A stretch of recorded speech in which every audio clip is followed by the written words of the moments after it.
It's that very special time of year when we get to the final race of the International GT Open season. 2 encounters around the circuit to Barcelona, Catalonia, to decide the destiny of the 2018 championship. This concludes a tour of some of Europe's finest circuits and what has been a thrilling title fight throughout the course of the season. You join myself, Ben Evans, on a beautiful afternoon here, circuit to Barcelona, Catalonia. 25 degrees air temperature, the sun is beating down. This really is perfect conditions to go motor racing, and we should be in for quite a special weekend of action, given just how finely poised the championship battle is as we head into the final 2 races of the year. This will be the slightly longer race of the weekend, the 70-minute race, as the championship leader Michael Mack takes to the track. He is just 3 points clear in his Luzic Racing Ferrari of the Teo Martin Motorsport BMW of Andres Saravia and Fran Rueda. There are 30 points to play for this weekend, but from qualifying, it's advantage Michael Mack because he starts in 5th position, whereas Andres Saravia will start in 16th place. So if Mack can end today over 15 points clear of Saravia and Rueda, it is game over and the championship goes the way of Michael Mack. Also in the mix are Jerome Mull and Giovanni Venturini, but they would really require absolute disaster to be full, the 2 main championship protagonists. However, pole position has gone to one of the contenders in the Pro-Am Championship. That is Tom Onslow-Cole in the SPS Automotive Mercedes that we watch now, the car that he shares with Valentin Pierberg, but it's the car he shares the front row of the grid with Fabrizio Crestani and Miguel Ramos that leads the Pro-Am Championship standings. So we will be in car throughout the weekend with our championship protagonists. But first of all, we are sending our very, very best wishes to Alan Hellmeister, who you may recall was involved in that awful accident at the Checker Flag in Monza. And we are all sending some very, very good wishes to Alan. Get well soon, Alan. We can't wait to see you back here in the GT Open paddock as soon as possible. And everybody here in Barcelona this weekend sending their very, very best wishes.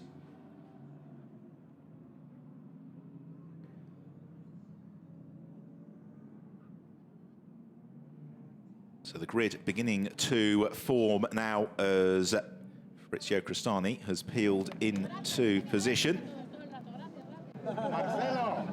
Marcelo. Just making sure that we get a family photo for sending all our best to Alan Hellmeister as Michael Mack waiting to slot through to Gracias a todos en nombre de Alan y de la familia de Alan. So the spectators enjoying the sunshine, perfect conditions for racing, as we've got the Olymp Racing Audis back to the championship this weekend. One of several of the cars that we've seen a couple of times this year returning to the series for the end of the campaign, but also a couple of new coming cars onto the grid as well. And it means there is a real buzz as the cars starting to form up. A 32-car entry for this weekend. There's Onslow-Cole, though, who prevailed in a very tight qualifying session this morning. Onslow-Cole and Valentin Pierberg, of course, claiming outright victory in Silverstone. Came very close to an outright race win in Hungaroring as well, and they've been spectacular in the Pro-Am Championship, whereas the Pro-Am Championship leaders, Fabrizio Crestani and Miguel Ramos, have been consistent. They've not won a Pro-Am race all year, but they've finished in the points on each and every outing, and that gives them a 10-point lead coming into today's race. So there is a chance, a good chance, for them to wrap up the Pro-Am crown as well. Second row of the grid is an all-pro line-up with Damiano Fioravanti in the Ombra Racing Lamborghini, and then Rick Breukers in the Imperiale Racing Lamborghini alongside him. Before on the third row, the championship leader, Michael Mack, alongside the Olymp Racing Audi of Mateusz Lizowski.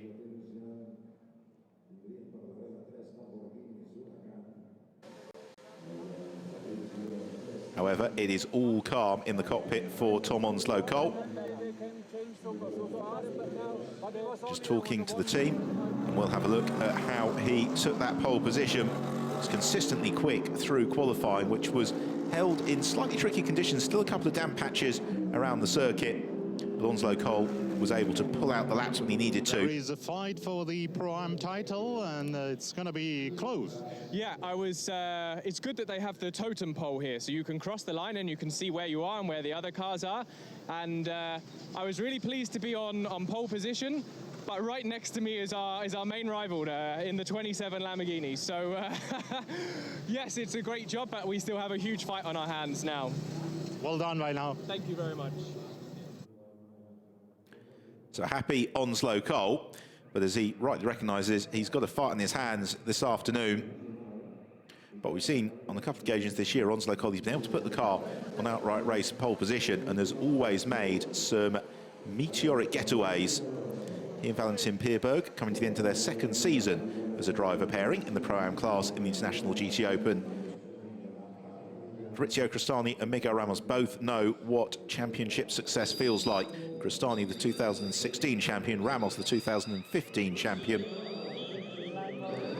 It's Cristani taking to the start. Then it's the Ombra Racing Lamborghini of Damiano Fioravanti. And Damiano 8th in the championship standings. He's had a couple of podiums this year, but at times it's always felt he's had the pace to do a little bit more than that, with then Riccardo Agostini and Rick Breukers. Breukers, who starts from 4th on the grid and again pursuing a race win. They've already had 5 trips to the podium this year. Michael Mack then alongside Alessandro Pierguidi in the Luzit Racing Ferrari. Michael Mack, 4 times a race winner, including last time out in Monza. Mateusz Lisowski then, the Olymp Racing Audi that he shares with Marcin Jedlinski. And because we saw that car earlier in the season, that is going to be eligible for championship points this afternoon, which could be critical. So looking back to the Monza weekend, always one of the highlights of the season, around the Cathedral of Speed, and the chance for some spectacular, if a little bit too spectacular, racing on occasions. Pro-Am Luzit Racing Ferrari, one of several to get into trouble. It's in the first race, Andres Saravia and Fran Rueda came through to take the race victory from Daniele Diamato and then Andrea Montermini. A great result for the Teo Marti Motorsport BMW on a circuit which always seems to suit the BMW. So a moment of euphoria for the Teo Marti Motorsport team. On to race 2, and this became really a shootout between the main championship protagonists. More frenetic racing, of course, to be found throughout the field. The RS Racing Ferrari always to be found pushing to the limit.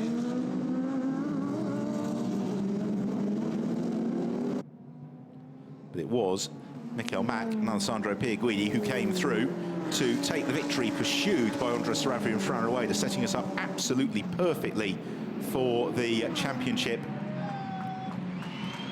fight this weekend in Barcelona. So the cars already departing onto their formation lap. Last chance to get a little bit of heat in finish that tyre.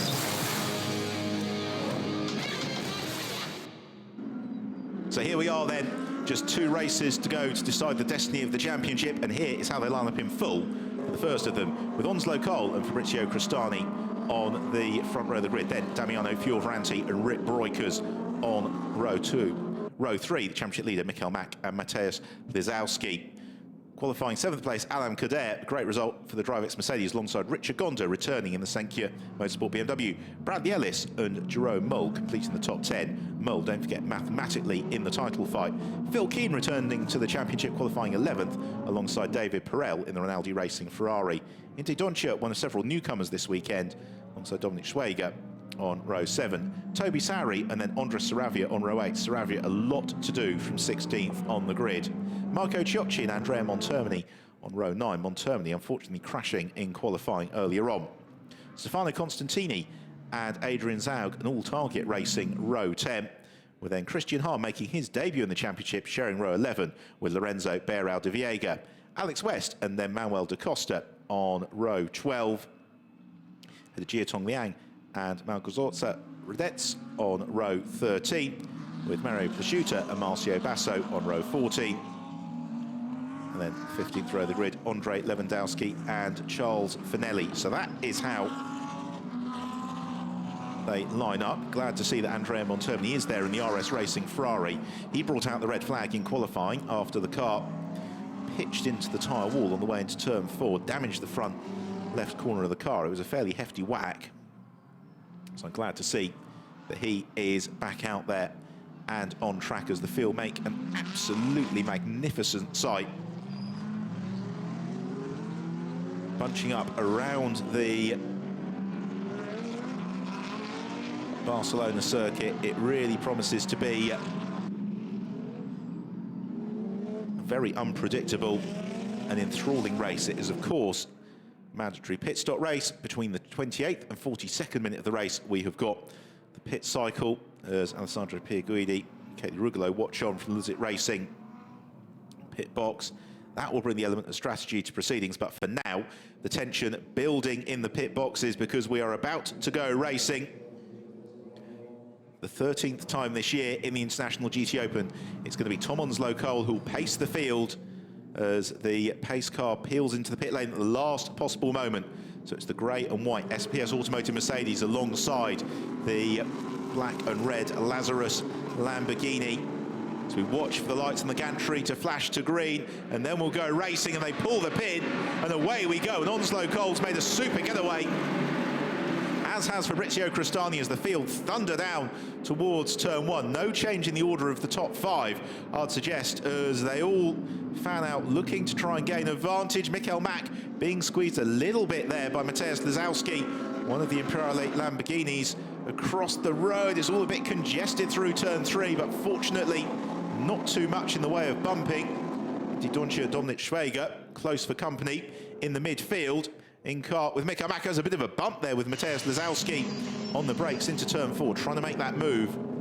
Up into 5th as Phil Keane goes through the gravel trap in the Vincenzo Sospiri Racing Lamborghini. In car with Keane, he's going to rejoin, albeit some way down the order. So everybody else squabbles for position now. Andres Saravia has lost out here to Andrea Montermini and Marco Ciocci in the opening exchanges, and of course Ciocci, the teammate of Michael Mack, it's not going to be the hurry here to leap aside and allow Saravia through. So task for the Teo Martin Motorsport driver, getting a little bit stiffer. Of course he, like Michael Mack, have got some fairly hefty pit handicaps to consider, as Ciocci looking to make ground to the inside of Dominic Schwager in the second of the Rinaldi Racing Ferraris, the first that he's come across. In car then with Michael Mack. Ahead of him is Rick Breukers, then Damiano Fioravanti, as Onslow Cole is leading the way, coming through to complete what has been a fairly frenetic first lap of the race as Perel thumps into the side of Richard Gonda. Fortunately, I don't think either of them picked up too much damage. We're in car with Andres Saravia, who survived the first lap without too much drama, but he remains in 16th position as he thunders down the start and finish straight. Teo Martin Motorsport BMW, Toby Sowry looking to the inside of David Perel. He has got immediately behind him Jerome Mull, who also lost a little bit of ground at the start of the race. It's Bradley Ellis and Alan Kader both gained some ground there in 7th and 8th respectively. Just got the leading duo breaking away. Then this fight forming up for 3rd, including Michael Mack in 5th. And then really the rest of the cars all just coming in one continuous train. And although these stints are sprint length to an extent, they've got to try and make so they can't afford to rely on strategy. They've got to make the ground those a little bit lower down the order. We're in car with Andres Saravia. It's Andrea Montermini ahead of him in the RS Racing Ferrari. And then Dominic Schwager just ahead of Andrea Montermini. The start is under investigation. See exactly what happened there. It's difficult to comment from our perspective because there's a very, very slight delay on the pictures from the engine notes as they happened. So Fiorvanti has got Rick Breukers right behind him. Then Michael Mack, Mateusz Lazowski, then Alan Kader and Bradley Ellis running in tandem. So for Michael Mack, he's in the points at the moment in 5th place. If he stays there, and Andres Saravia stays down in 16th, and essentially that hands the champion, well, it doesn't quite hand the championship to Michael Mack this afternoon, but it gets him a whole heap closer to it.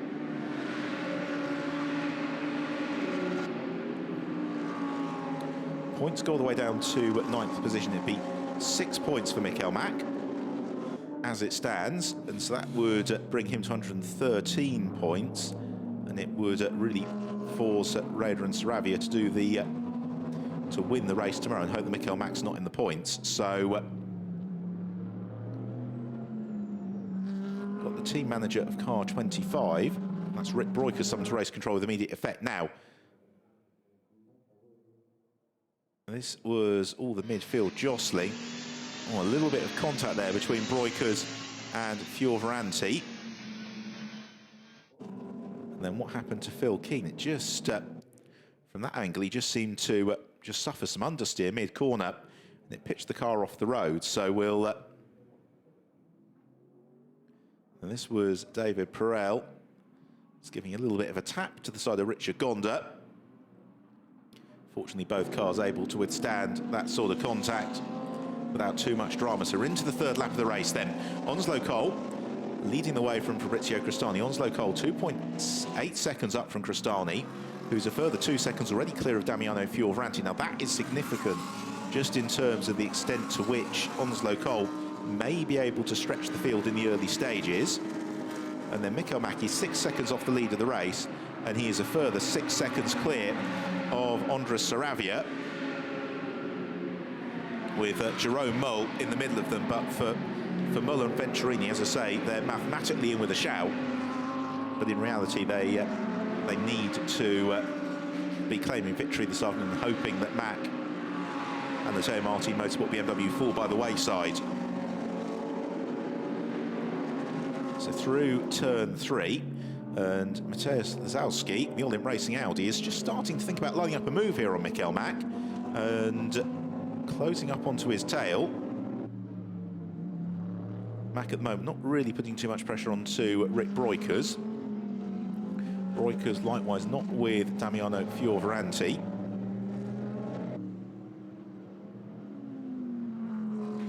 That group of 4 cars just able to ease away from Alan Kader and Bradley Ellis in 7th and 8th. Richard Gonda and David Perel currently completing the top 10. Right, in car with Andres Saravia, and this is a view to which he's becoming all too familiar.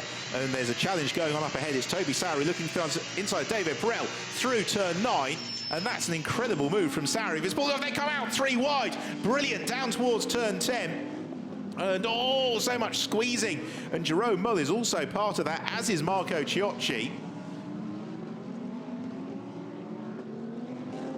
And in fact, I'm being unfair to David Perel. It was Jerome Mull who was under pressure from Sowry, and the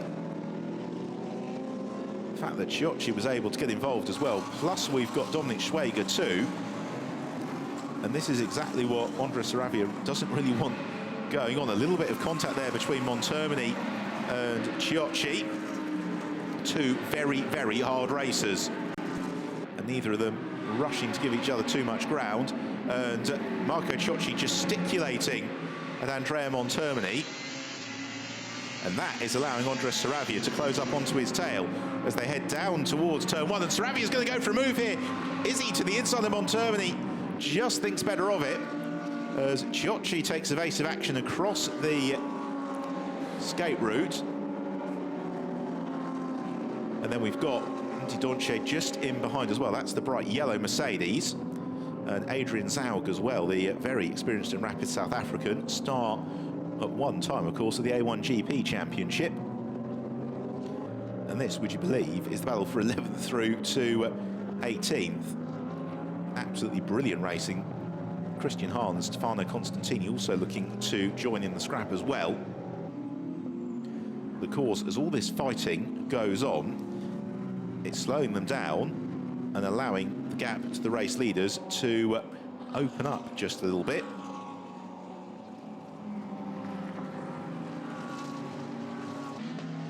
Monthermini again thinking about lining up the move on Marco Ciocci, as Andres Saravia coming under a little bit of pressure here as David Perel is right up with Richard Gonda. Oh, and Gonda makes a slight mistake in the BMW, slithers out wide, and through goes David Perel. So he snatches 9th position. And they're being caught very, very rapidly as well by Jerome Mull, who has fended off that challenge from Sobi Sowry to great effect. And is now busy pursuing the cars in front, filtering their way through the chicane. And this, to an extent, is exactly the race that Andres Saravia didn't want to have. As here is another look, just a little tag between Monthermini and Ciocci. It was then the gesticulation down the start and finish straight. Ciocci had the arm out of the window. Here he is. And hard to ascertain exactly what he was saying, other than that it suggests he probably wasn't altogether that impressed. Meanwhile, Michael Mack, a little bit squirrely, lays down some black lines as he turns into turn 5. Back in car with Andres Saravia, meanwhile, continuing to inspect the rear of the RS Racing Ferrari.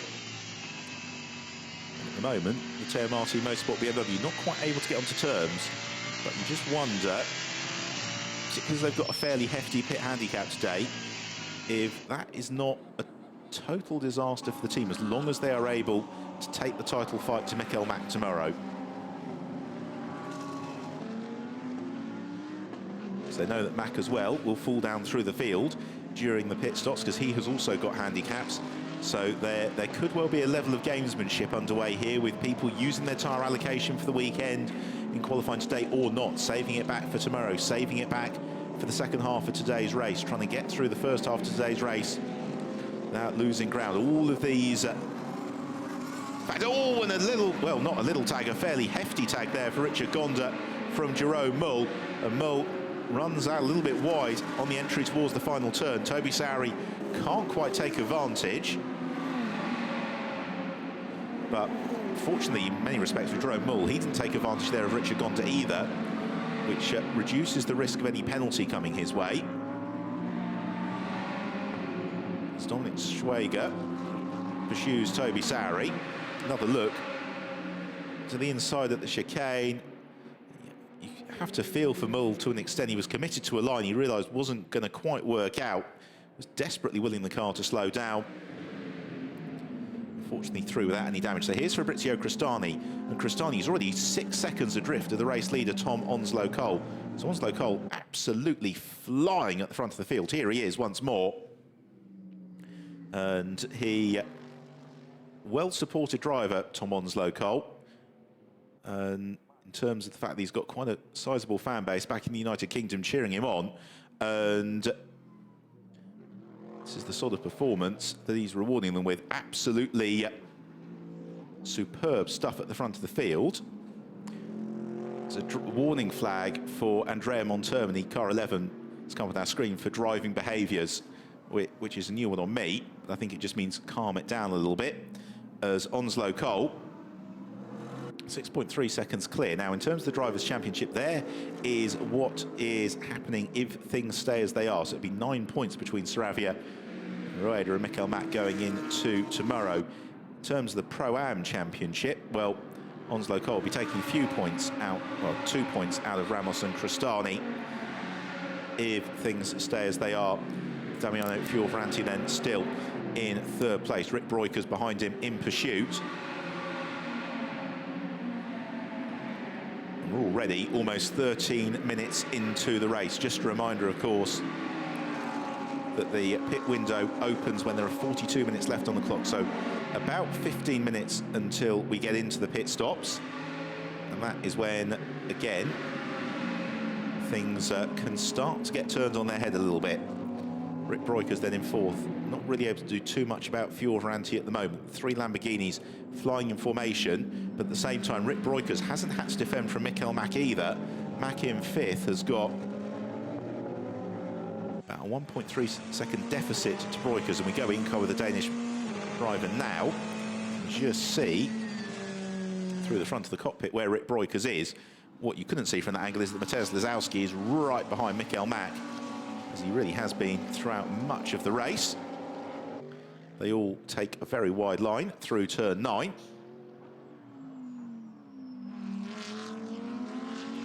Fioravanti trying to get onto terms with Fabrizio Crostani. Then the gap to Breukers. Then this tussle for 5th and 6th between Mack and Lizowski. And then there's a fairly big buffer back to Alan Kader and Bradley Ellis, who fly in formation in 7th and 8th. Coming to the end then of the 8th lap of the race, Onslow Cole already through, and he is over 7 seconds clear of Fabrizio Crostani. Not unsurprisingly, Onslow Cole, as a result, 7.3 seconds, or rather 7.3 seconds up, and the fastest lap to his credit. The only driver really who's able to consistently get into the sub 1 minute 46 second bracket. And what that's serving to do is really stretch the field out now, because Onslow Cole is best by the 25 seconds clear of Andres Saravia. And he's also 11.5 seconds clear of Mikkel Mack. Track really rubbering in nicely as the day's gone on as well. We had quite heavy rainfall overnight. It was very slippery this morning, but you can see those big, thick black lines now as the marbles come off the Michelin tyre as the race wears on. It's making the track really grippy, but it does also make it difficult maybe to make a little bit of progress, particularly as this is one of those circuits, particularly if there's a bit of a breeze, like this afternoon, where it can just be quite susceptible to the airflows and the impact of those on the car's aerodynamics. We've got a 5-second penalty for Rick Breukers for breaking formation early on the rolling start. So Rick Breukers, essentially we can demote him to about 8th place at the back of that penalty. That is from 4th position. There's the confirmation of it. It's Miguel Ramos in conference with the Lazarus Racing team, possibly just wanting to pass on the message to Crostani that he can disregard to an extent the 25 Lamborghini should it come homing in on his tail. Meanwhile, a moment further down the field into the gravel trap, that's Charles Finelli. Now, is he beached there? Yes, he is. We've still got a yellow flag over at turn 7. Now that may bring out a safety car.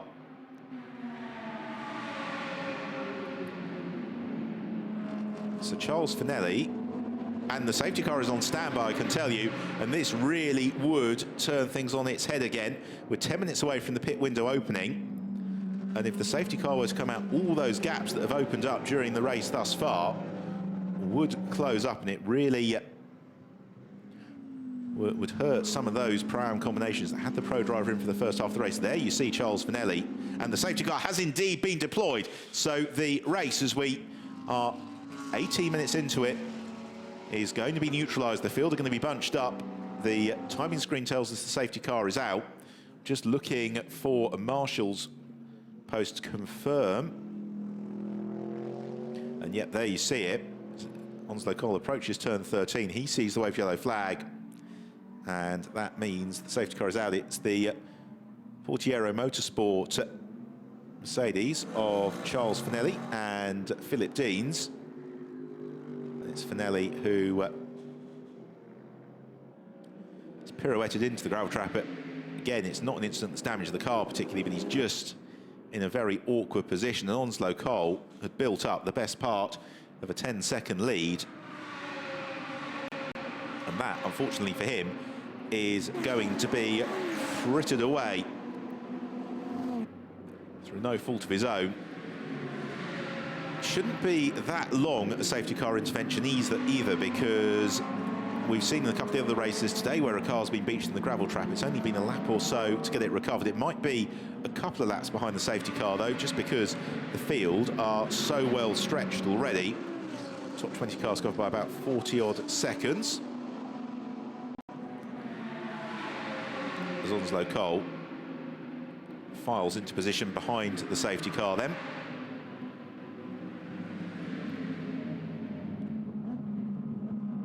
So this is where we turn our attention to some of the pit handicaps, and basically Fran Roeder and Andres Saravia have got a very, very lengthy pit hand. Oh, and that is a Lamborghini that has let go very spectacularly, and that is Adrian Zaug in the Target racing car, and that is awful to see. The car ablaze in the engine bay, and well, that's certainly going to prolong the safety car period. I hope that Adrian has got the message on the radio from the team that the car is on fire. I hope that a fire marshal can get there quickly. Zaug inspects what's going on. The marshals douse the flames. And that a great pity. Hopefully the damage not too severe to the car. Another look at it, smoking through turn one, and then just absolutely letting go, climbing through turn three. You never want to see a mechanical failure of that extent. Fortunately, nobody having any overly dramatic moments in the smoke screen. But it's then as the flames start to appear as well. So in terms of the handicaps, Roeder and Saravia have got a very lengthy one, as do Pierre Guidi and Michael Mack and Giovanni Venturini and Jerome Mull. So for all three combinations, this time of the safety car not helpful, because it will exacerbate the impact of the pit handicaps in the Pro-Am class. Meanwhile, Valentin Pierberg and Onslow Cole, no pit handicaps. Ramazan Cristani, 5 seconds. So it's going to be an intriguing second half of the race, this one. And you've got to wonder if this starts to, certainly in the Pro-Am class, bring the likes of Lucas Auer, who is partnering Christian Hahn this weekend in the second of the DriveX Mercedes. Possibly as well Michele Rugolo in the Luzic Racing Ferrari.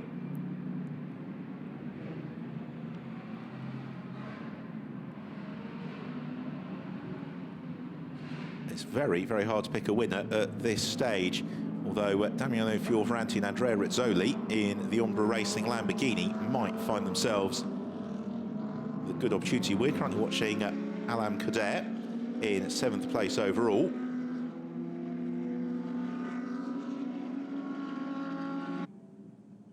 Marcello Hahn, who will take over from Kader, as all the while, of course, behind the safety car, the clock ticks downwards. 6.5 minutes now, and until the pit window opens, and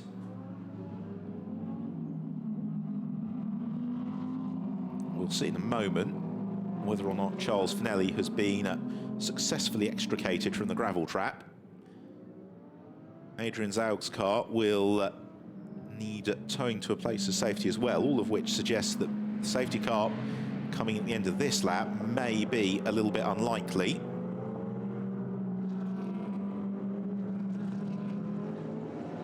Position from our contra box gives us a very good view, by the way, the second half of the lap of the circuit, but it doesn't particularly afford us a good view over at turn 7, so we can't see off camera how the rescue is going on. But the safety car leading Onslow Cole and the rest of them out of turn 9. Now, if the safety car were to come in at the end of this lap, the lights would come out. The lights would go out at the end of this section. I think that is unlikely, so they're going to do at least one more lap behind the safety car, and that is going to just tick the clock on downwards even further. The last lap behind the safety car was about 3 minutes for most people. Let's see how long this lap has been, but another 3-minute lap would bring us to 44 minutes left on the clock, and essentially one lap at racing speed before the maybe 2 laps of racing speed before the pit window was opened.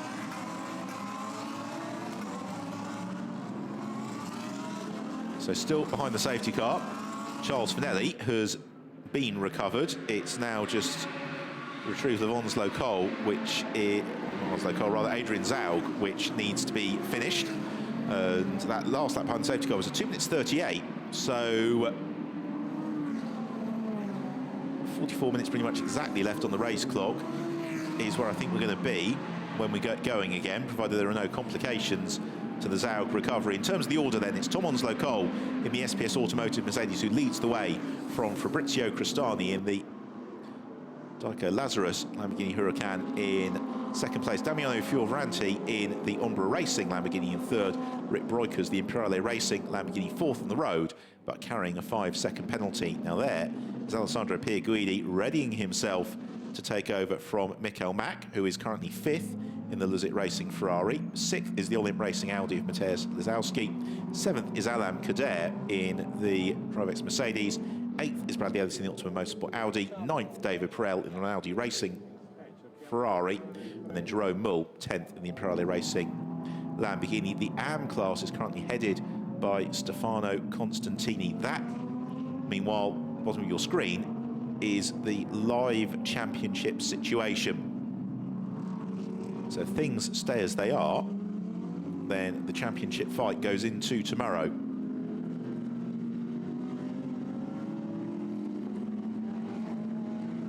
A little bit of gravel there just offline as well through turns 7 and 8, where Charles Finelli, I'm sure, was pulled from the gravel trap. Now, are we going to have the safety car in on this occasion? The answer is no. The lights continue to flash atop the safety car, so we're going to get another tour of the circuit. And do wonder whether or not Adrian Zaug's Lamborghini is going to need to go onto a flatbed truck to be on its way, because given the amount of smoke that was pouring from the car and then the flames, suggests there's probably quite a lot of bits of engine and fluids that you don't necessarily want towing any distance whatsoever. So the field filter through the chicane once more. And this is going to take us up and proximate to the pit window. So in car with Andres Saravia, qualified 16th, has remained in 16th position for the entirety of the race so far. But his deficit to the race leader has come down enormously, so they've still got some success seconds to overhaul, but they haven't got the field split that we had of a few moments ago. The safety car, though, the good news is going to be in on this lap, so at the end of the 14th lap of the race. Brings us right to the 14-minute pit window, though. Christian Hook watching from the Rinaldi Racing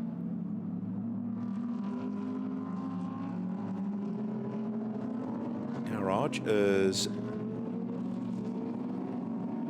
cars all bunching up behind the safety car. Onslow Cole will be looking to get as much of an advantage as he can from the safety car peeling in, and we'd expect to see Tom staying out anyway towards the tail end of the pit window, as will be the case for many of the front runners in the Pro-Am class. Look to see what some of the strategies deployed elsewhere are.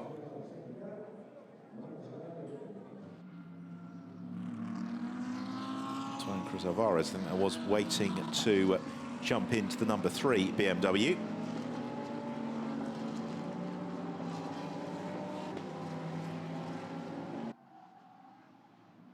So out of turn 8, down towards through turn 9 and then into turn 10. This is Onslow Cole, just backs off the throttle, lets the safety car build a little bit of an advantage so that he can pull the pin and get going as soon as possible. Michael Mack all bunched up in that train as well. And Mack, of course, has got Mateusz Lizowski right behind him in the Olymp Racing Audi, who's been applying the pressure on and off all the way through the race. Cristani tucked up right behind Onslow Cole as Onslow Cole gets the power down now in the SPS Automotive Mercedes. Cristani with him. Then there's a bit of a gap actually back to Damiano Fioravanti. The pit window opening up as well at this point. And quite a few of them peeling in already, including Andres Saravia as we're in car with Michael Mack. As behind, Mateusz Lazowski under pressure from Alain Cadet. As the pit lane is very busy. Giovanni Venturini taking over from Jerome Mull. Also Fran Rueda to take over from Andres Saravia. So the Teo Martin Motorsport team opting to get the pit stop out of the way nice and early, and then they've got the rest of the race to concentrate on. Michael Mack, though, on track in the thick of the action. Onslow Cole sets about building a buffer over the rest of the field. Phil Keane out of the car, handing over to Kang Ling. 40 minutes left on the clock, and the field all very tightly bunched as a result of that safety car. Ryan Cruz Alvarez, once the car's been topped up with fuel, released on his way as well imminently. Again, this pack of supercars make a superb sight on this run. Down the back straight towards the heavy braking zone at turn 10. Nobody quite close enough to challenge for a move on this occasion. It's going to be fascinating to see who opts to duck into the pits at this point. It's mainly Pro-Am cars. Therefore, the race strategy would suggest that they're going to stay out for a little bit longer, which may possibly force the hand of some of the Pro cars to get their pit stop done and out of the way to avoid being in and amongst the traffic. And Michael Mack is one of them, so the championship leader Mack peels into the pit lane. Alessandro Pierguidi will be waiting for him.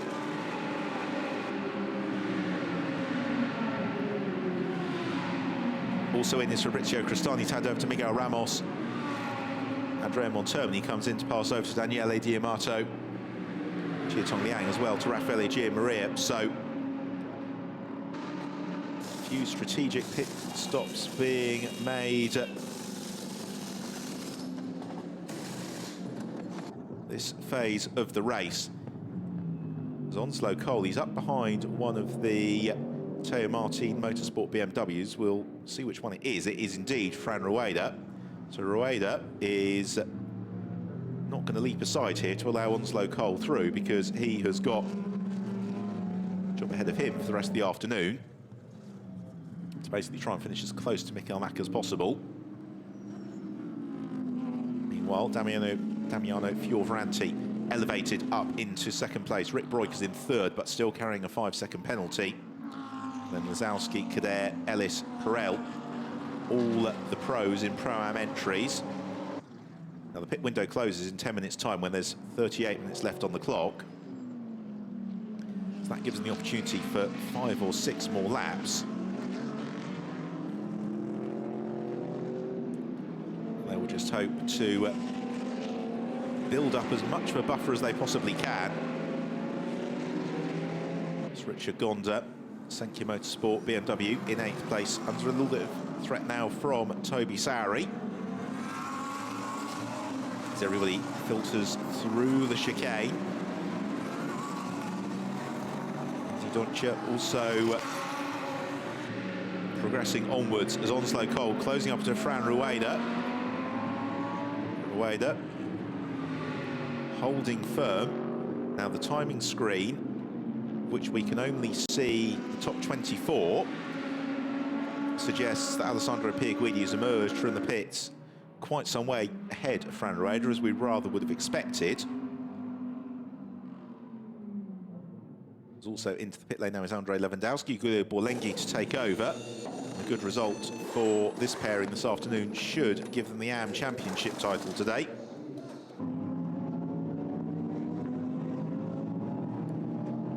Which of the Luzit Racing Ferraris is that? I think it's Marco Ciocci, who is busy fighting for track position. They've also got Charles Finelli to contend with as well, who has rejoined, having been released from the gravel.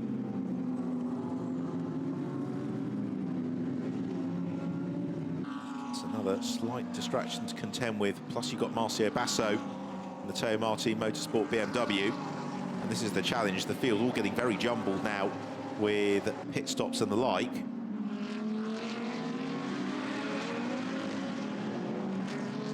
Schwager looking to the inside of the Mercedes, able to ease past. So is the BMW. So is the Mercedes as well.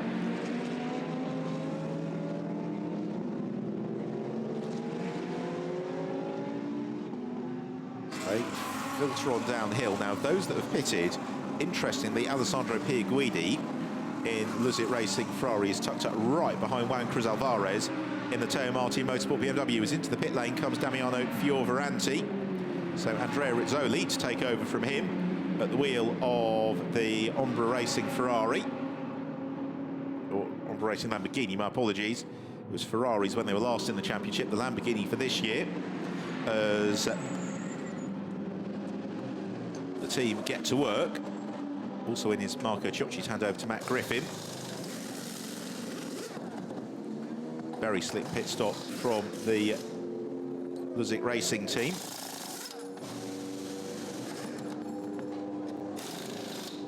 So of the pro combinations, the foremost of those not to have pitted is Rick Breukers. Otherwise, it is predominantly Pro-Am entries with the pro driver at the wheel, who are still yet to make their pit stops, as we're just about halfway through the pit window. Tom Onslow-Cole already able to build up a buffer over Rick Breukers to some 4.3 seconds. So again, Onslow-Cole doing what he needs to do to start to stretch the field.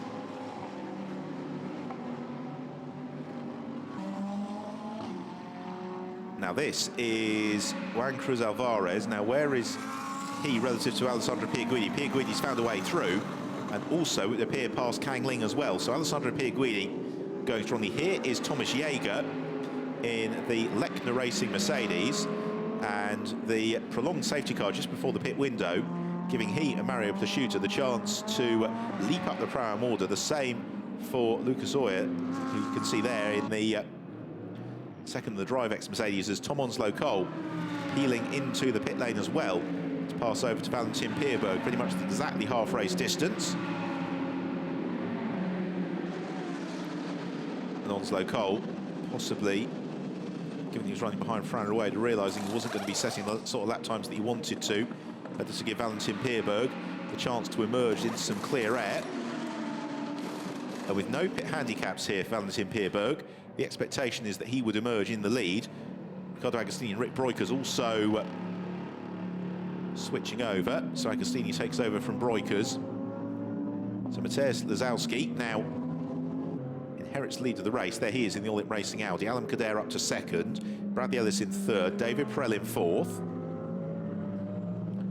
Gigonda up to fifth, ahead of Toby Sowry and Dominic Schwager.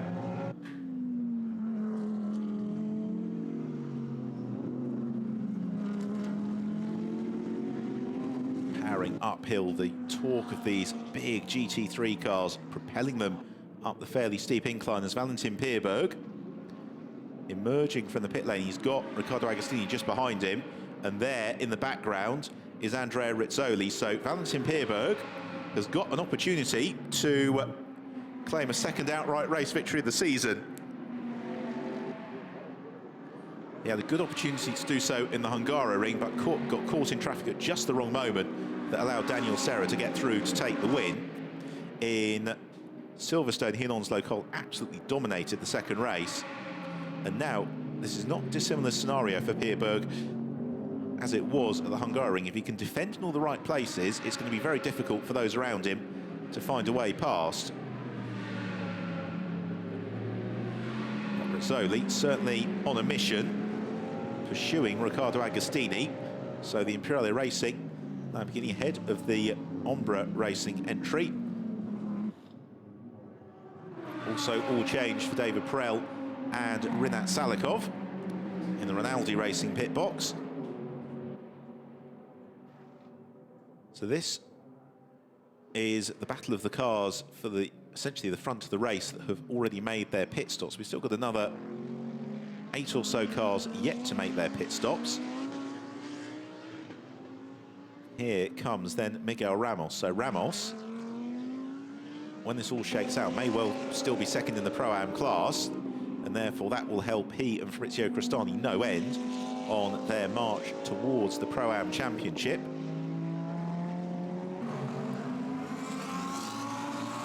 But also, if things stay as they are, they're not going to be able to claim it today.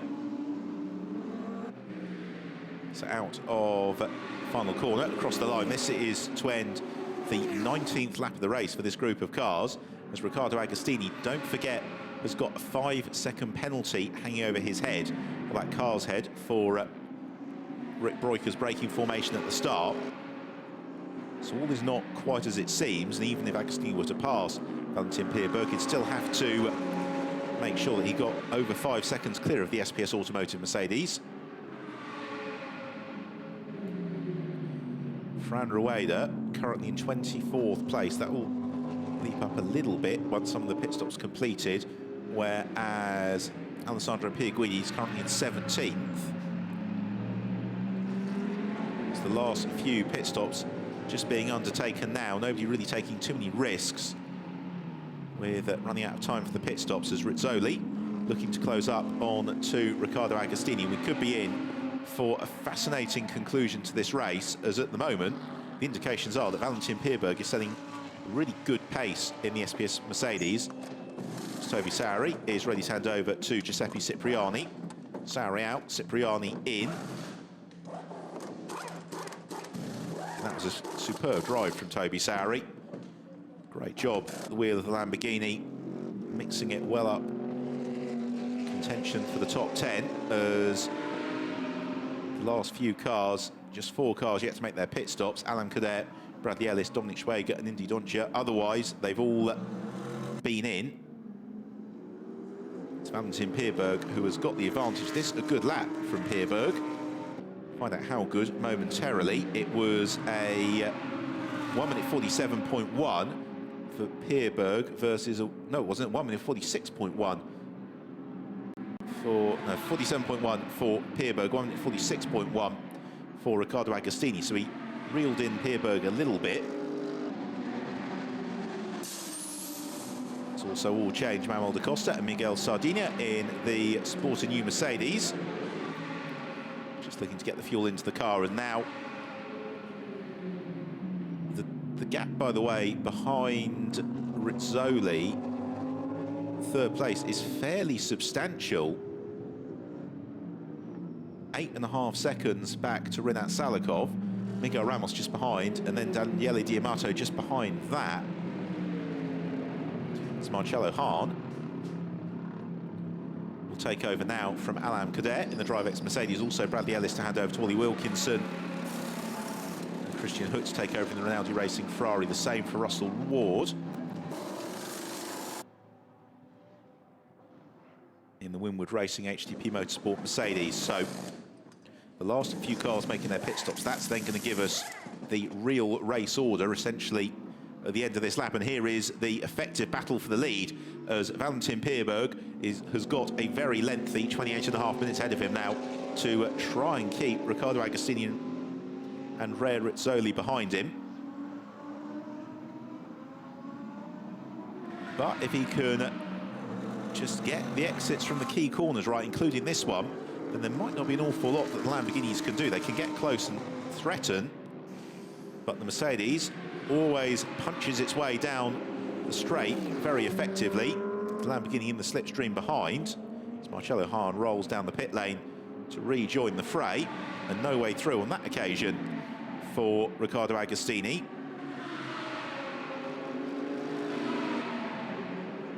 So we've got one team manager reporting to race chronology immediately. That is Matt Griffiths. So whether it was too brief a pit stop or something, we'll find out, as this is the three-way fight for the lead, and they've got, to an extent, they're covered by just 1 second, these 3 cars. Although, it reminds you again, Agostini you need to add 5 seconds effectively to where Agostini is, but then it's 6.5 seconds back to Marcello Hahn, 1.5 seconds back to Ollie Wilkinson. Rinat Salikov a further second back. Daniele Di Amato is the next, really, of the pro drivers along. He is some 12 seconds off the lead, but has got an awful lot of cars to try and clear before he can get involved in this battle for the lead of the race. We, meanwhile, are in car with Alessandro Pierguidi, and he is in pursuit of Giuseppe Cipriani in the Lazarus Lamborghini. And Pierguidi looking every which way if he can to find a way past Cipriani. At the moment, with a limited level of success up the hill into turn 9. Might go for it there. This is always the risk when you're fighting for the championship. Just about crafts an opening there, Alessandro Pierguidi. So that sees him moving up into 12th place then. And this is quite the traffic jam behind, with Mikkel Jensen and Matt Griffin all bottled up as well behind Giuseppe Cipriani. Fran Rueda is currently 23rd.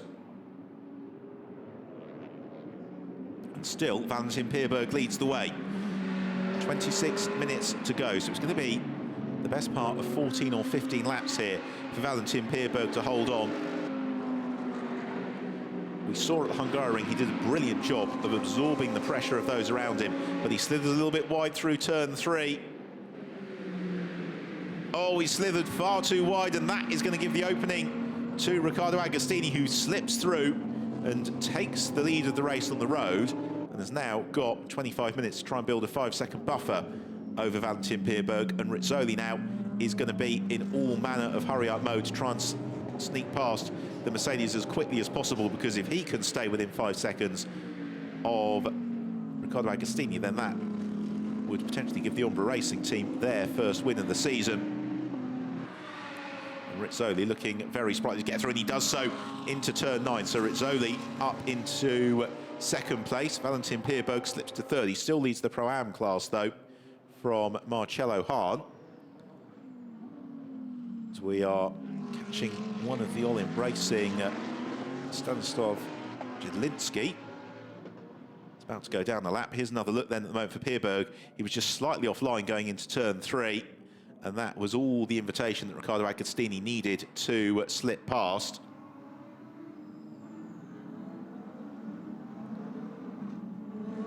Pierberg's buffer over Marcello Hahn in the Pro-Am class, by the way, 7.6 seconds, and crucially, Miguel Ramos is currently only 5th in the Pro-Am class. So a win in the Pro-Am class for Pierberg and Onslow Cole will make the Pro-Am championship fight tomorrow very, very close.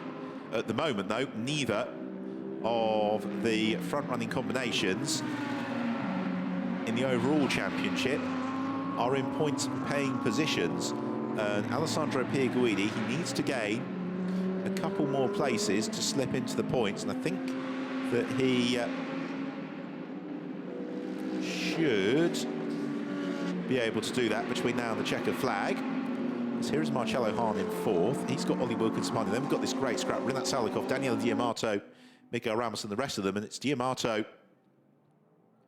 who is never afraid of going for a manoeuvre, no matter how tight the margins. Sliding past Miguel Ramos, and Daniele Diamato and Andrea Montermini chasing a 2nd victory of the season. That feels like it might be a bit of a big ask. Oh, and launching to the inside there. Giovanni Venturini past Miguel Ramos. But Venturini on an afternoon where, if he can finish this afternoon within 15 points of Mikael Mack, then he can keep his championship fight alive to tomorrow. That is still a possibility. Another look at the move from Venturini, absolutely determined to go through. In the background, though, there you see Alessandro Pierguidi, who's just one position away from elevating himself up into the points as well. Mikkel Jensen slides to the inside of Christian Hook. The next driver to do so will be Matt Griffin.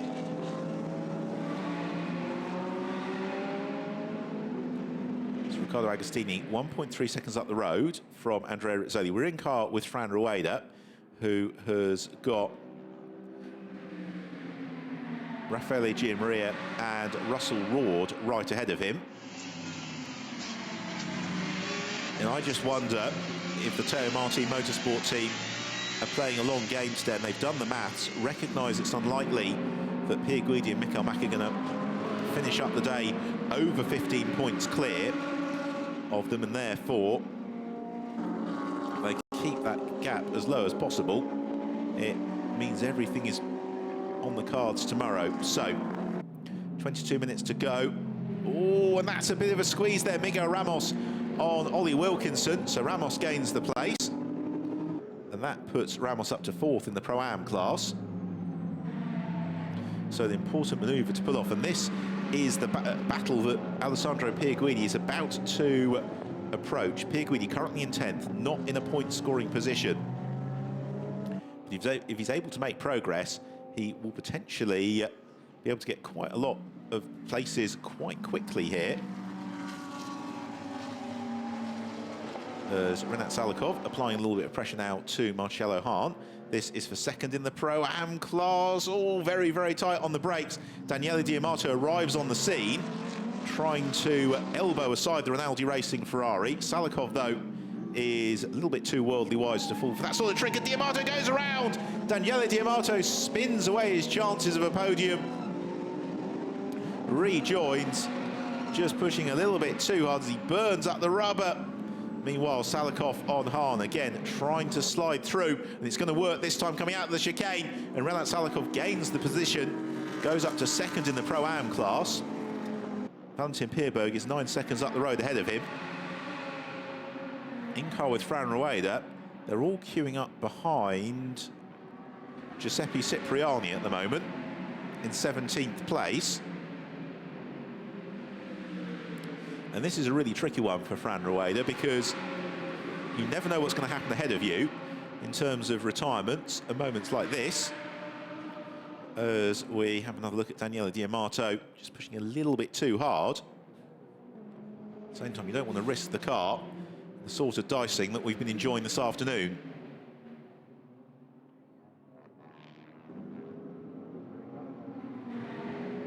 So Hahn now under pressure from Venturini, and Giovanni Venturini slides the inside of Marcello Hahn, gains the place.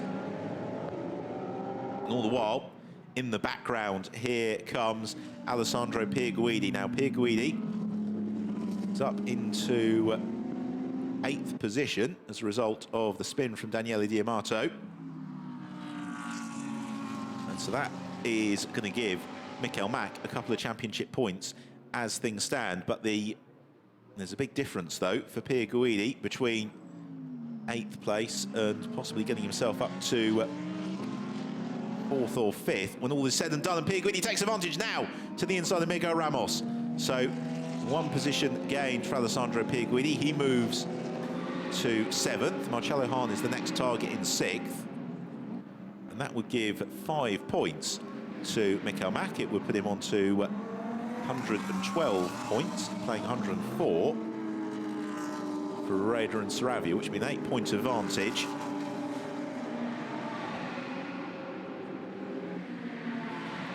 In car now with Pierguidi in pursuit of Marcello Hahn down the start and finish straight. Marcello Hahn knows he's coming, and he's going to cover the inside line. He's going to make Alessandro Pierguidi work for this, and why not?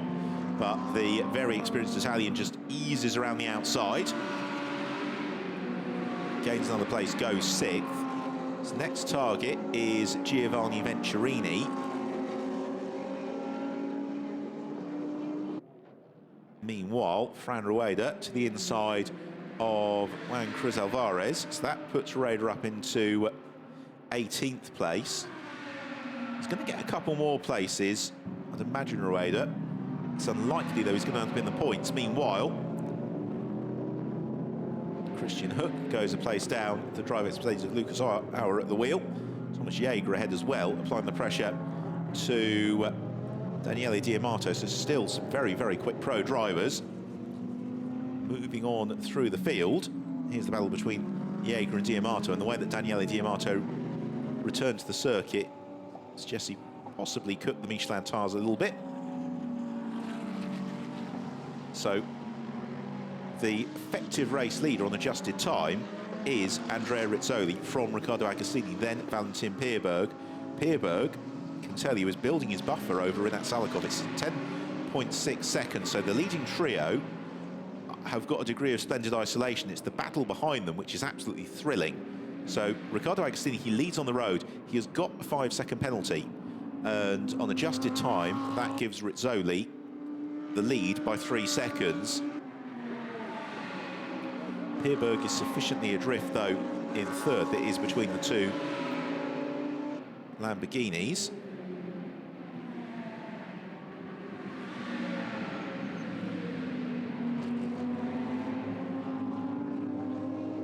So through turn 4, down towards turn 5.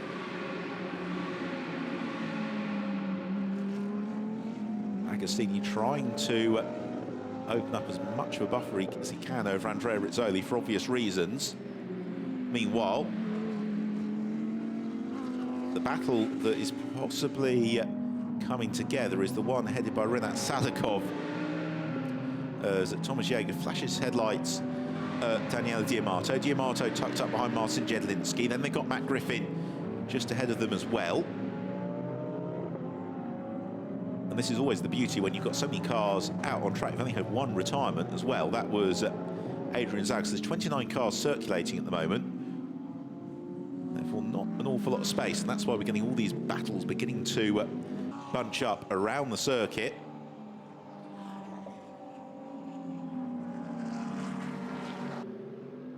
Meanwhile, Giovanni Venturini has found a way ahead of Renat Salikov. So there is the point situation. 8-point gap at the moment between Michael Mack, Andres Saravia and Fran Rueda. Valentin Pierberg still leads the Pro-Am class. Miguel Ramos currently fourth in the Pro-Am class race. He and Fabrizio Cristani will give away some points this afternoon to Valentin Pierberg and Tom Onslow-Cole. Now in the background there is Alessandro Pierguidi, who is currently in 6th. If he moves up to 5th, that will give him one more point, make the deficit 9 points between the two of them. But then if he can get up to 4th, which is not beyond the realms of possibility, that's when it starts to become an 11-point advantage that gets carried into tomorrow. That makes the title that little bit closer for the Lizit Racing Ferrari driver. So Agostini now 2.4 seconds ahead of Andrea Rizzoli, 14.2 minutes left to go.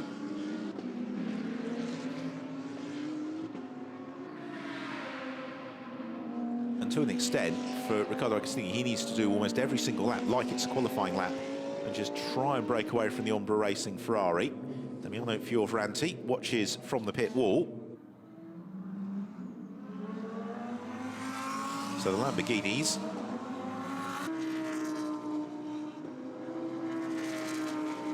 in formation. Now, what's the gap between them at the end of this lap? It is 2.7 seconds, just shy of 2.7 seconds.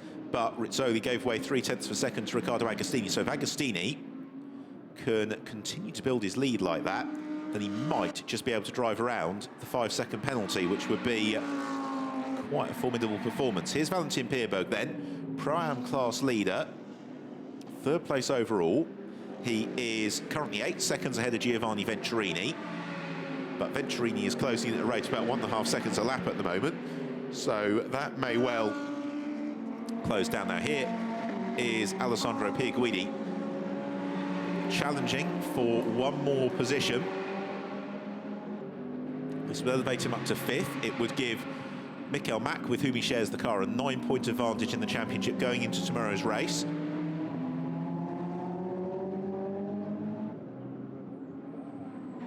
Flash of the headlights from Pierguidi, but Alessandro Pierguidi will know where Renat Salikov's Ferrari is likely to be strong around the circuit. But in the event Renat Salikov doesn't make that too painful at all for Pierguidi, who eases past. Renat Salikov, he's 2nd in the Pro-Am class. He doesn't need to fight Alessandro Pierguidi, and so that means it's now a 9-point advantage for Michael Mack in the championship as things stand on the road. Fran Rueda, should add, is currently 15th overall. It's hard to see how he's going to end up in the points unless a lot of people start hitting a lot of trouble very, very quickly. But we've got a yellow flag over at turn 3 as we watch the replay of the move from Pierre Guidi to the inside Renat Salikov. Don't know what the yellow flag at turn 3 is for, but if it's somebody adjacent to the road, then that may start to add some more twists in the tail. So for Valentin Pierberg, he's got a 6-second buffer to defend over the next 11.5 minutes. And there we go. And unfortunately, it is one of the Olymp Racing Audis into the gravel trap, and that is Marcin Jedlinski. Oh, and that's Giuseppe Cipriani, also at turn 3, who is much nearer to the edge of the circuit as the marshal runs now. My apologies, it's not turn 3, it's turn 11 for Giuseppe Cipriani, right at the edge of the circuit, and the safety car has indeed come out. So the safety car comes out and the race has yet another twist with just under 11 minutes on the clock. And how much more drama do you want in a 70-minute race? So word past the drivers, they'll be seeing it anyway, with the safety car boards being waved by the marshals. And that is wretched luck once more for Tom Onslow Cole and Valentin Pierberg, because Pierberg was looking very good for the Pro-Am class victory, if not a little bit more. It's potentially very, very good news, though, for Alessandro Pierguidi and Michael Mack, because Pierguidi, 5th overall, but with all the gaps closed down, has the opportunity to potentially gain a little bit of ground. It's also very bad news for Riccardo Agostini with that penalty that he was carrying. So a couple of recoveries underway. And the safety car has picked up the Olymp Racing Audi, the surviving Olymp Racing Audi of Stanislav Jedlinski. Assume that he will be released. But in terms of the maths here, it was a 3-point advantage.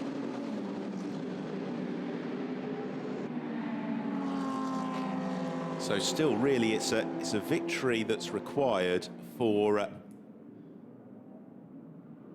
Michael Mack and Alessandro Pierguidi's day to absolutely put the championship out of sight for tomorrow. But it becomes mathematically extremely difficult tomorrow if Mack and Pierguidi were to finish second today, because then you're going back into count back of second place finishes, which would be tied.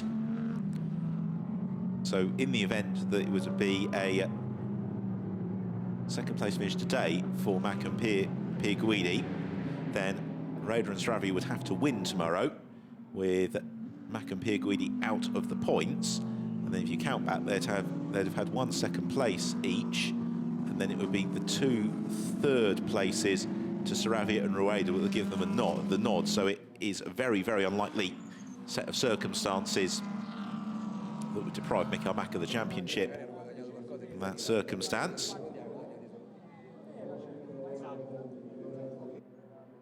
So instructions being passed on as the recovery work is ongoing. All the while, of course, the race clock ticks down. So we've got 8 minutes left here in the first race of the weekend in the International GT Open at the Circuit de Barcelona, Catalunya. Riccardo Agostini leads on the road, but he picked up a 5-second penalty at the start of the race, rather Rip Broikers, from whom he took the car over, did. So that effectively makes Andrea Rizzoli in the Ombra Racing Lamborghini the race leader, but it's the progress that Alessandro Pierguidi can make from 5th, which is going to be well worth following. At the moment, on the road, Michael Mack has a 9-point lead in the championship over Fran Rueda and Andres Saravia.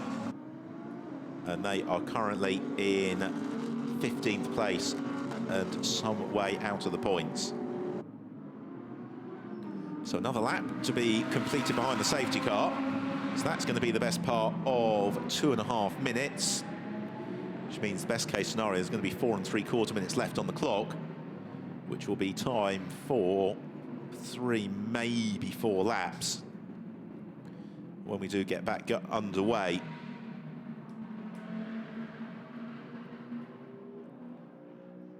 So Alessandro Pierguidi, he has been in this sort of situation before.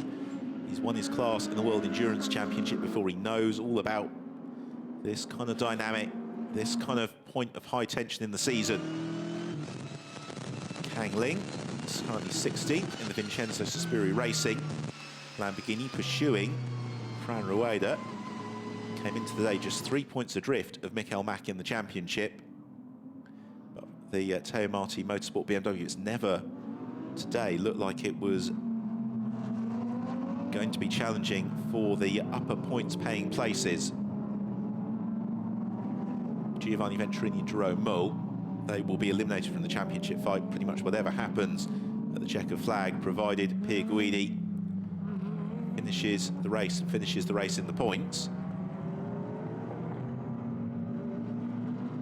But there's a real dilemma here for Alessandro Pierguidi, because the next car that he's coming up to is Giovanni Venturini, who is not going to be in a hurry to wave the Ferrari through. And does Pierguidi take the risk of even attempting a move on Venturini, or just hold station, particularly if it were to end badly? There's very, very little time left in the race to recover. In the Pro-Am class, then, it is Valentin Pierberg who leads the way from Renat Salikov and Marcello Hahn. In the AM class, it's Stefano Constantini who leads the way from Guilherme Salas and Giulio Borlenghi, and that, for my money, will be enough to give Borlenghi and Andrei Lewandowski the championship.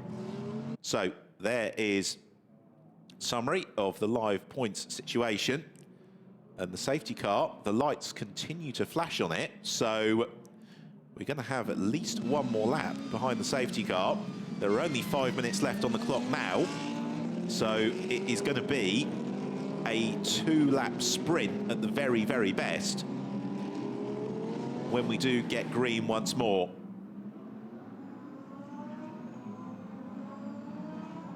Really will be a question, therefore, of who fancies rolling the dice and taking the risks. With a lot of drivers at the front of the field who just want to claim a victory, something to celebrate from the season. You've got others who are in that championship fight who just want to stay out of trouble. It's a sorry sight to see Marcin Jedlinski evidently having quite a hefty impact with the barrier, given the damage to the rear right corner of the car, the wheel all askew. And that lap behind the safety car was a 2-minute 50. So a little bit slower than the laps we had behind the safety car earlier on. And the safety car is going to be in the end of this lap. Now, a flying lap at this phase of the race has been a 1-minute 46 or thereabouts. So, depending on how quickly we get back to the start-finish straight, I think we're going to get 2 more laps from the race.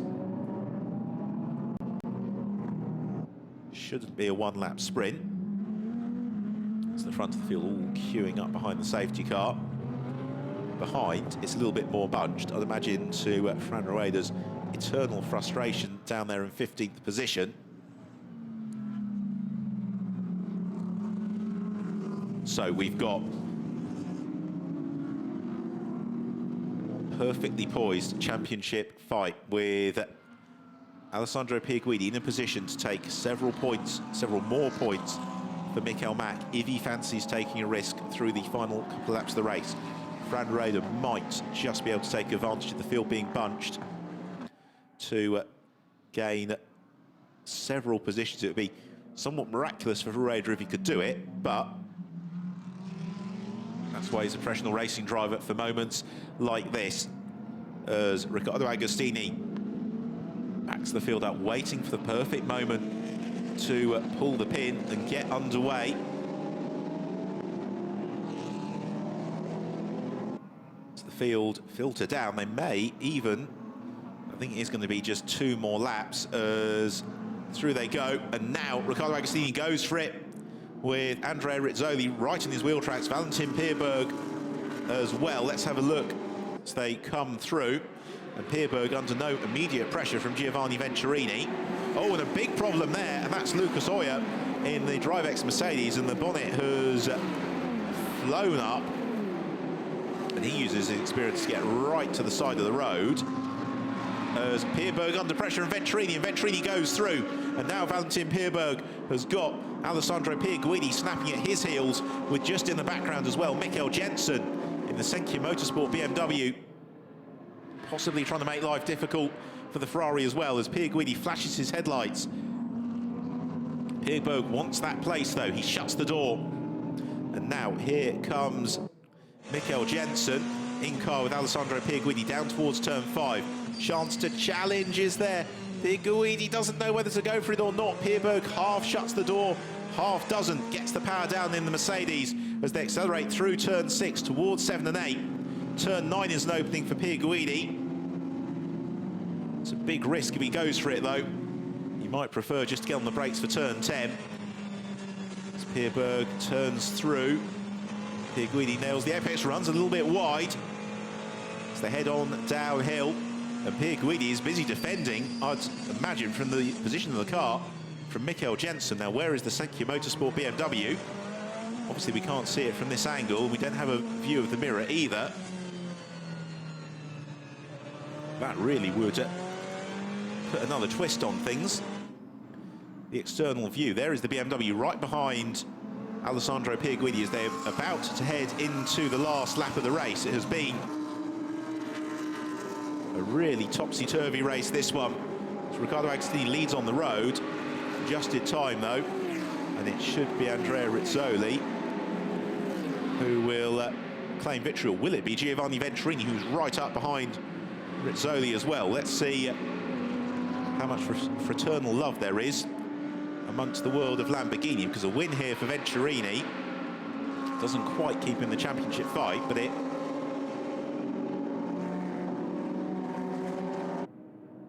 makes things very interesting indeed, particularly if Mikkel Mack were to lose, or rather Pierguidi were to lose a place on this last lap. So all the while though, Riccardo Agostini leading on the road. This, the battle then for second on the road, Andrea Rizzoli and Giovanni Venturini. And then Alessandro Pierguidi in pursuit. Now that is the reminder at the bottom, the 5-second penalty for Riccardo Agostini. It was braking formations added at the end of the race. So that means that the battle between Rizzoli and Venturini is the one for the win. And this battle, I have to say, is within 5 seconds of the race lead as well. So for Alessandro Pierguidi, this could be significant as a move. And it's Jensen who looks inside. Pierguidi into, oh, it's very, very tight, into turn 10. And he goes through.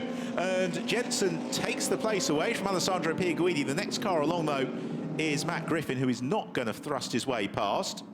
Now, how have these gaps worked themselves out over this last lap as Riccardo Agostini heads through the final corner? He's going to win the race on the road. He's not going to win the race altogether. That is Andrea Rizzoli and Damiano Fioravanti from Ombra Racing, but it's the gap back to Alessandro Pierguidi, which is really important. Across the line comes Pierguidi, and he's just done it by 0.2 of a second. Pierguidi within 5 seconds of Rizzoli, so he will still be classified in 5th place as the Ombra Racing team celebrate. They have had a red letter day. It was almost a victory for Imperiale Racing. They will have to settle for 2nd place. So, in fact, the way it has filtered through is Agostini's time penalty was applied immediately, and Pierguidi, being passed by Mikkel Jensen, did get shuffled to 6th. So that means that it's an 8-point advantage that Mikkel Mack has in the championship, carried through to tomorrow. So Andrea Rizzoli and Damiano Fioravanti take victory. Giovanni Venturini and Jerome Mull runners-up. Valentin Pierberg and Tom Onslow Cole, 3rd place and Pro-Am class winners. Riccardo Agostini and Rick Broikers, 4th overall with that 5-second penalty. So Gonda and Jensen 5th, and that move from Jensen on the last lap, just taking a point off Mikkel Mack, with Ciocci and Griffin in 7th. Salikov and Prel runners up in the Pro-Am class from Cristani and Ramos. So the Pro-Am Championship going to go all the way to tomorrow, with Mario Plasciuta and Thomas Jaeger completing the top 10. In terms of the AM class, Stefano Constantini winning the AM class ahead of Basso and Salas in the Teo Martin Motorsport BMW, but Giulio Borlenghi and Andrei Lewandowski finishing third in the AM class, 21st, 22nd overall, enough to give them the AM championship. It was an incredibly dramatic race all the way through to the checkered flag, last lap manoeuvres and the like, and it sets us up beautifully for tomorrow. So a look at the championship then, 8 points, the advantage that Mikel Mack carries into tomorrow's race over Andres Saravia and Fran Rueda. Giovanni Venturini and Jerome Moll, they are out of the championship battle. But nonetheless, a fine performance from them in the Pro-Am Championship then. Crestani and Ramos 6 points clear of Onslow Cole and Valentin Pierberg, but they've also got to drop a score, Crestani and Ramos, so in reality it is a 4-point advantage. And in the AM Championship then, confirmation, Andrei Lewandowski and Giulio Borlenghi have claimed the AM Championship. So Andrea Rizzoli and Damiano Fioravanti celebrating for Ombra Racing. They take victory after a very, very hard-fought performance in their Lamborghini Huracan. The Ombra Racing team overjoyed. Giovanni Venturini and Jerome Mull. Super drive from Venturini. And Valentin Pierberg and Onslow Cole, another Pro-Am victory. And but for the timing of safety cars, they may well have got a little bit more from their afternoon's work. Venturini and Mull ruminating on the fact that they always finish second, and it's a fair comment because that is their 6th second-place finish of the season, their 7th podium finish overall, but they're yet to win a race. They came within 0.8 of a second of doing it today.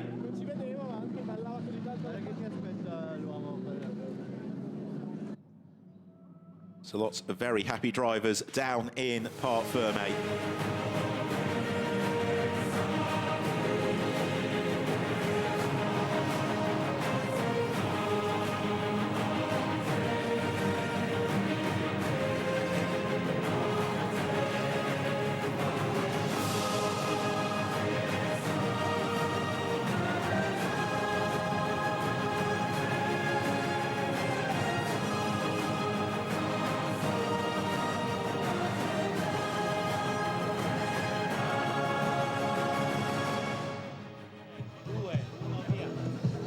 Damiano Fioravanti, Andrea Rizzoli, winners of race 1 at Barcelona and first win for Lamborghini this year. Damiano, how was it? I am so happy about this victory because it's my first in this year, and it's my first time also with my teammate Andrea Rizzoli. I am really happy about this race and enjoy everything. Andrea Rizzoli was a winner in GTS class in the GT Open some years ago. Back today and first. Yeah, it's for sure. It's fantastic to be here after so many years. Grazie. And nothing, come here and win. No, it's incredible, and it's due to the fantastic job of this guy and the team and everybody who's supporting us, and very good. Well done, guys. Podium now.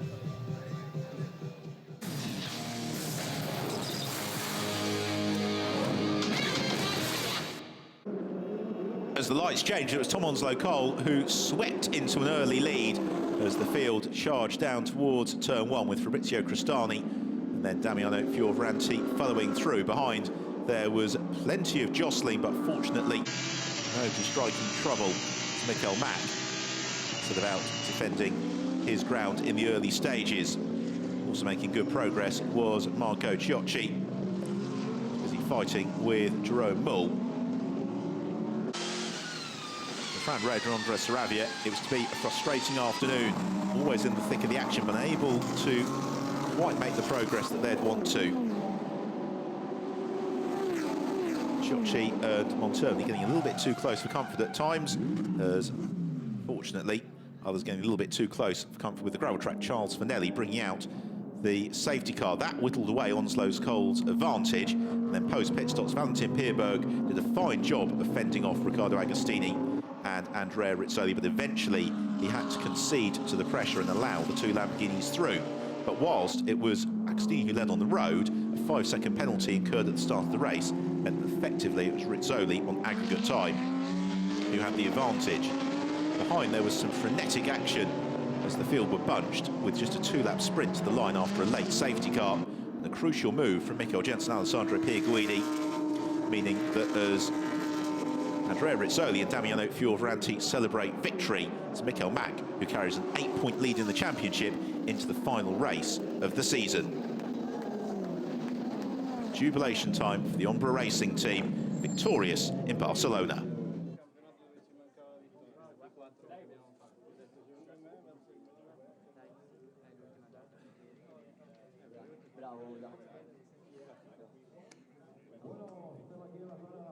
So lots of happy but tired drivers in the waiting room behind the podium, poised to come onto the rostrum after a thoroughly entertaining race. Lots and lots of action all the way through the course of the afternoon.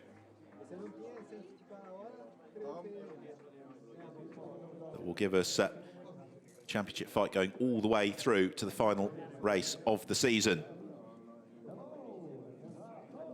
So third place to Valentin Pierberg and Tom Onslow Cole. Pro-Am class winners as well. A great job once more from the SPS Automotive Mercedes team. Runners up, Giovanni Venturini and Jerome Mull for the 6th time this year to the second step of the rostrum.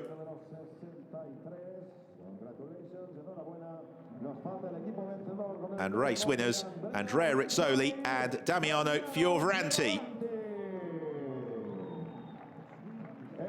Celebrating for Ombra Racing in Barcelona.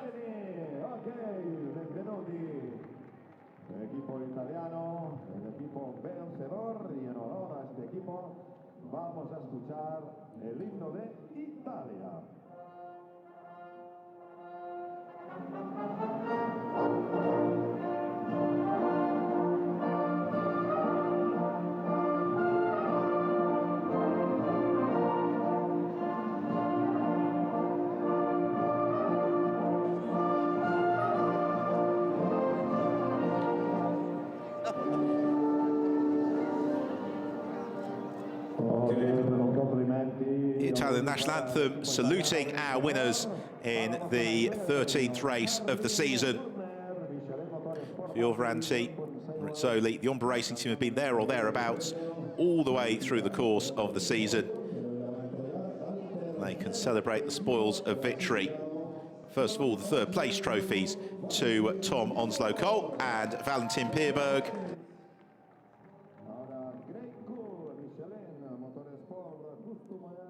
Runners up, Venturini and Mull.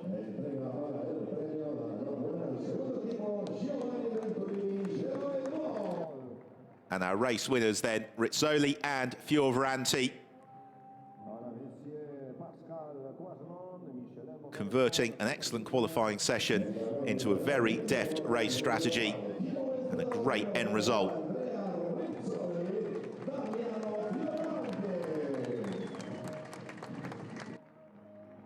So all smiles on the podium.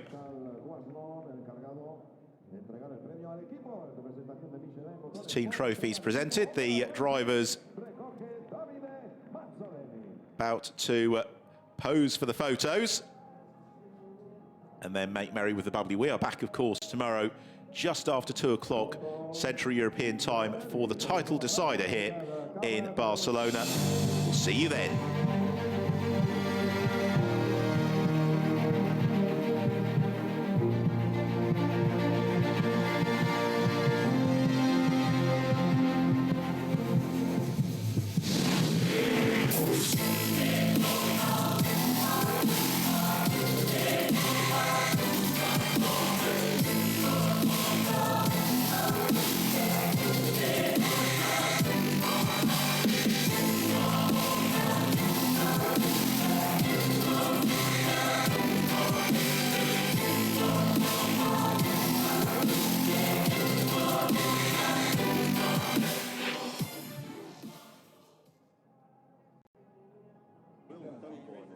So we now turn our attention to the Pro-Am podium.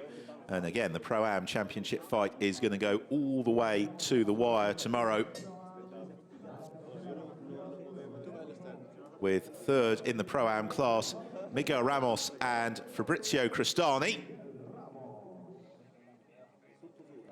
Starting from the front row of the grid, finishing 9th overall in the end. Another very hard-fought race. Runners-up in the Pro-Am class, Rinat Salakov and David Perel.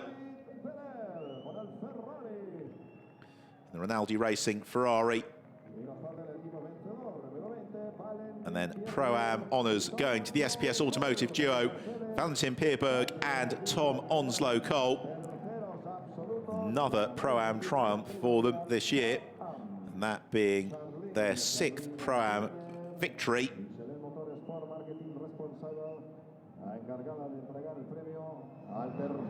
So third place trophies to Cristani and Ramos.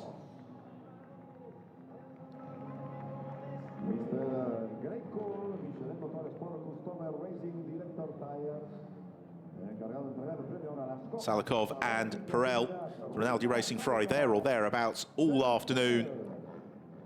And an excellent 8th place finish in that frenetic battling towards the latter stage of the race. It really was quite something. And Valentin Pierberg and Onslow-Cole. Pierberg doing a very fine job late on, particularly post-safety car, to hold his ground and take third place. In Onslow-Cole celebrating on the top step of the podium. Again, the Pro-Am title will go all the way through to the checkered flag tomorrow. It's advantage Cristani and Ramos, particularly once you factor in success seconds, but you always get a sense that something special can happen occasionally in the last race of the year. For now, celebration of sportsmanship between the title protagonists on the podium. And then we'll, last but certainly not least, turn our attention to the AM class podium, with in third place Vincenzo Spiri Racing, Giulio Borlenghi and Andrei Lewandowski. That is going to be enough today to give them the AM Championship. They and Vincenzo Spiri Racing having their first year in the International GT Open.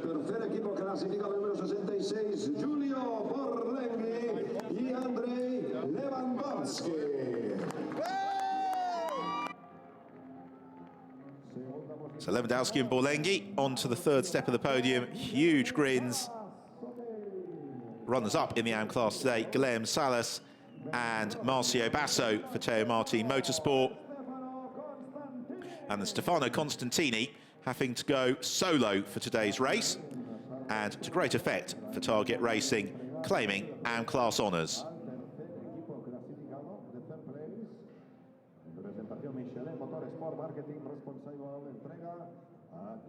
So the trophies being presented.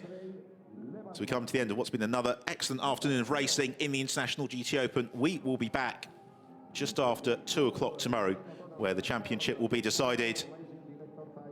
Until then, as the trophy is presented here in Barcelona, it's time to say goodbye. As Stefano Constantini receiving his